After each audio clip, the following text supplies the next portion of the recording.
Hello, আসসালামু আলাইকুম। ওহিস gallery থেকে মনির আছি আমি আপনাদের সাথে। আশা করি সবাই খুব ভালো আছেন। রেবেনের চমৎকার আরেকটি সানগ্লাস নিয়ে চলে আসছি। এটা হচ্ছে রেবেনের এভিয়েটর মডেল। এটাকে অনেকে জিও সানগ্লাস বলে থাকে। তো এটা হচ্ছে মার্কেটের সবথেকে প্রিমিয়াম ক্যাটাগরির সানগ্লাসটি। আমি একটু দেখিয়ে দিই আপনাদেরকে এটা কিভাবে চিনবেন আপনারা।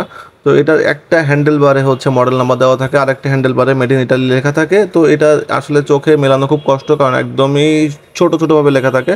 আর এই যে ব্রিজের উপরে দেওয়া দেওয়া আছে রেবেন ইটালি B&L এই লেখাটা থাকে। গোল্ডেন কালারের সানগ্লাসটির যে হ্যান্ডেলের প্যাড দেওয়া থাকে মাথায়, এটা হচ্ছে সিলিকনের ওয়াটার প্যাড দেওয়া থাকে। সানগ্লাসটিতে কাঁচের গ্লাস ব্যবহার করা হয়ে থাকে এবং এগুলো 100% ইউভি প্রোটেকশন, যে কোনো সূর্যের ক্ষতিকর বেগুনি রশ্মি চোখে প্রবেশ করবে না। স্টিকারে 100% ইউভি প্রোটেকশন লেখা আছে। এটার কোম্পানির নাম দেওয়া আছে লাক্সোটিকা আর রেবেন। এটার কর্নারে জলসাপ দিয়ে রেবেন লোগোটা দেওয়া আছে এবং আরেকটা গ্লাসের উপরের কর্নারে রেবেন লেখা আছে। খুবই ক্লাসিক ডিজাইনের এই সানগ্লাসটির ওয়েটটা একটু দেখে নিব। এটার ওয়েট আছে 31.4 গ্রাম। তো আমরা প্রত্যেকটা সানগ্লাসের সাথে এই ধরনের একটা চেন কাভার দিয়ে থাকি, আপনারা সবাই জানেন। তো এই প্রিমিয়াম ক্যাটাগরির সানগ্লাসটি আপনারা যারা অর্ডার করতে চান, ডেসক্রিপশন বক্সে অর্ডার লিঙ্ক দেওয়া থাকবে। অর্ডার লিঙ্কে ঢুকে আপনারা অর্ডার করতে পারবেন অথবা হোয়াটসঅ্যাপ নাম্বারে কল করে সরাসরি অর্ডার করতে পারবেন। তো ভালো থাকবেন সবাই। ধন্যবাদ সবাইকে। আসসালামু আলাইকুম।